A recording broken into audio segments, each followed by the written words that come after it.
এবার কে আর ম্যাচ হারার পর কে আর এর এক ভক্ত লিখেছেন, সরি রিঙ্কু, তোমার প্রতিভা নিয়ে খেলছে এই ম্যানেজমেন্ট, তাই এবার কে আর এর প্রতি আস্থা কমছে কে আর এর ভক্তদের। তবে লক্ষ্ণের বিরুদ্ধে ম্যাচের শেষের দিকে দাঁতে দাঁত চেপে লড়াই করলেন কলকাতা নাইট রাইডার্সের তারকা রিঙ্কু সিং। দলকে জয়ের দোরগোড়ায় প্রায় পৌঁছে দিয়েছিলেন, তাই আরও একবার রিঙ্কুর ম্যাজিকের আশা জেগেছিল। কিন্তু মাত্র 4 রানের জন্য জয় অধরা। 15 বলে 38 রানের অপরাজিত ইনিংস থাকেন।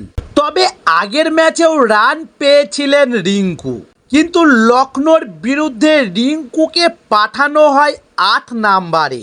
তবে আরও কয়েকটা বল পেলে হয়তো নাইটদের জিতিয়েই মাঠ ছাড়তে পারতেন রিঙ্কু। তবে এবার কে আর এর তারকা রিঙ্কুর পাশে ভক্তরা।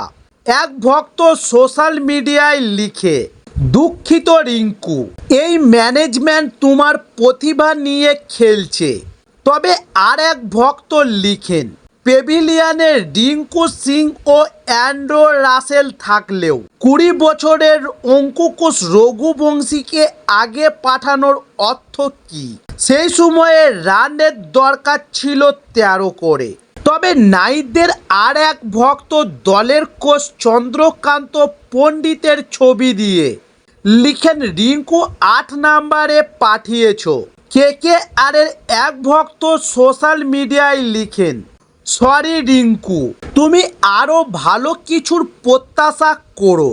তবে এদিকে ম্যাচের শেষে নাইট অধিনায়ক অজিঙ্ক্য রাহানে সাংবাদিক বৈঠকে বুঝিয়ে দেন তিনি 22 গজ নিয়ে মোটেও খুশি নন, এবং সাংবাদিক বৈঠকেই রাহানে জানিয়ে দেন পিচ নিয়ে যা বলার তিনি আইপিএল এর কর্তৃপক্ষকেই বলবেন। তবে 238 রান তাড়া করতে হলে দলের সেরা ব্যাটসম্যানদের উপর খেলতে হবে, সেটাই স্বাভাবিক। কিন্তু কে আর তা করল না। কুইন্টন ডিকক ও সুনীল নারিন অজিঙ্ক্য রাহানে ও ভেঙ্কটেশের পর 5 নম্বরে নামালেন রমনদীপ সিংকে এবং 6 নম্বরে অঙ্কুশ রঘুবংশীকে ও 7 নম্বরে অ্যান্ড্রু রাসেল। তারপরে রিঙ্কু ও রমনদীপ কয়েকটি ম্যাচে অল্প বলে ঝোড়ো ইনিংস ছাড়া খেলেননি, এবং রঘুবংশী শুরু থেকেই বড় শট মারার ব্যাটার নন ও রাসেলের ব্যাটে মরছে ধরেছে। এই পরিস্থিতিতে কে আর কে ভরসা করতে হতো রিঙ্কু সিংয়ের উপর। এই দলের হয়েই ভারতীয় ক্রিকেটে পরিচিত পেয়েছেন রিঙ্কু। গুজরাট টাইটান্সের বিরুদ্ধে তার 5 বলে 5 ছক্কা মেরে ম্যাচ জিতানো ইনিংস এখনও সকলের স্মৃতিতে রয়েছে। বহু ম্যাচে তিনি কে আর কে জিতিয়েছেন। দেশের হয়েও মিডল অর্ডারে লম্বা ইনিংস খেলেছেন রিঙ্কু। কিন্তু মঙ্গলবার রিঙ্কু যখন নামলেন তখন খেলা প্রায় শেষ হয়ে গিয়েছে।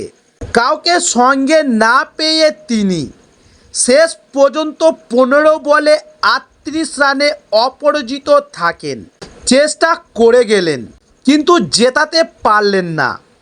তবে যদি 5 নম্বরে নামানো হতো তাহলে অন্তত 10টা বল বেশি খেলতে পারত, পাশাপাশি সঙ্গীও পেতেন। তাহলে হয়তো ম্যাচ জিতে যেতে পারত কে আর। রিঙ্কুকে ফিনিশার হিসাবে খেলাচ্ছে কলকাতা, কিন্তু ফিনিশারকে তো ঠিক জায়গায় নামাতে হবে, না হলে মহেন্দ্র সিং ধোনির মতো বিশ্বের সেরা ফিনিশারও কিছু করতে পারবে না। কোনো পরিকল্পনাই যে রিঙ্কুকে এত নিচে রাহানের নামালো তা অবাক করেছে। হয়তো রাহানের কাছেও এই প্রশ্নের উত্তর নেই। তবে আইপিএলে এখনও অনেক সময় রয়েছে। সবে 5টি ম্যাচ খেলেছে কে আর, আরও 9টি ম্যাচ বাকি। এখনও প্লে অফে যাওয়ার সম্পূর্ণ সুযোগ রয়েছে, কিন্তু এরকম ভুল বারবার করলে কিন্তু সুযোগ হাতছাড়া হয়ে যাবে।